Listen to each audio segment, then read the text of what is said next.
ஹல்லேலூயா, ஹல்லேலூயா. இன்னைக்கு ஆண்டவர் சிறையிருப்பை நம்முடைய வாழ்க்கையில் திருப்பணும்னா நாம் என்ன செய்யணும்? எப்பவுமே நான் சொல்லுவேன், ஒரு உலகத்தில் இருக்கிற ஒரு தகப்பனிடத்தில் அவருடைய பிள்ளை ஒன்றும் இல்லை, எங்கள் அப்பா இடத்துல நான் ஏதாவது கேட்டேன்னா, எனக்கு பைக்கோ ஒரு செல்ஃபோனோ இல்லை எனக்கு பிடித்த ஏதாவது ஒன்று நான் கேட்டேன்னா, என் தகப்பன் என்னிடத்திலிருந்து ஏதாவது ஒரு காரியத்தை என்ன பண்ணுவார்?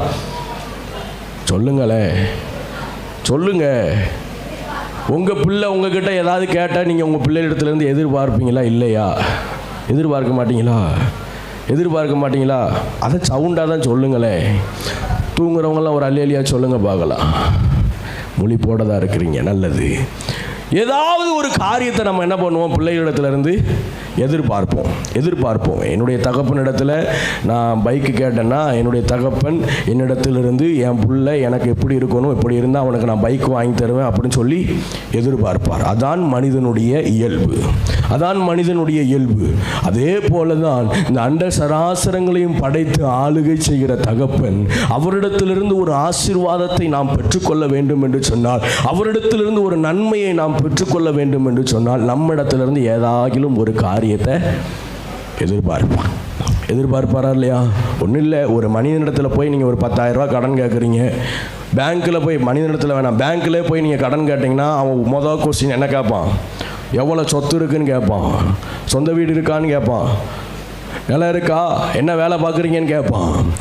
அவனே எதிர்பார்க்கும்போது நம்முடைய ஆண்டவர் நம்மிடத்திலிருந்து எதிர்பார்க்க மாட்டாரா? ஆண்டவரிடத்திலிருந்து ஒரு ஆசீர்வாதத்தை நீங்களும் நானும் பெற்றுக்கொள்ள வேண்டும் என்று சொன்னால், ஆண்டவர் ஒரு சில காரியங்களை நம்மிடத்திலிருந்து எதிர்பார்க்கிறார். ஆல்ரெடி ஆண்டவர் நமக்காய், என்னுடைய பிள்ளைகளுக்காய் இந்த ஆசீர்வாதத்தை நான் வைத்திருக்கிறேன் என்று சொல்லி ஆல்ரெடி ஆண்டவர் நமக்காய் நியமிக்கப்பட்டிருக்கிற ஆசீர்வாதங்களை ரெடியாக தான் வைத்திருக்கிறார்.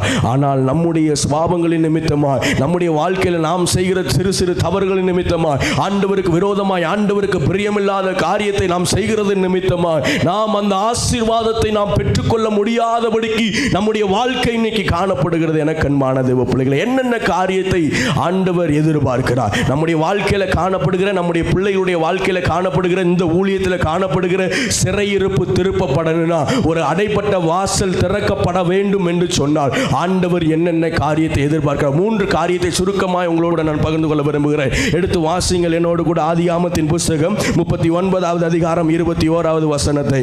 ஆதியாகமத்தின் புஸ்தகம் 39:21. வேகமாய் வாசிங்க. கர்த்தரும் சவுண்டா வாசிக்கணும்.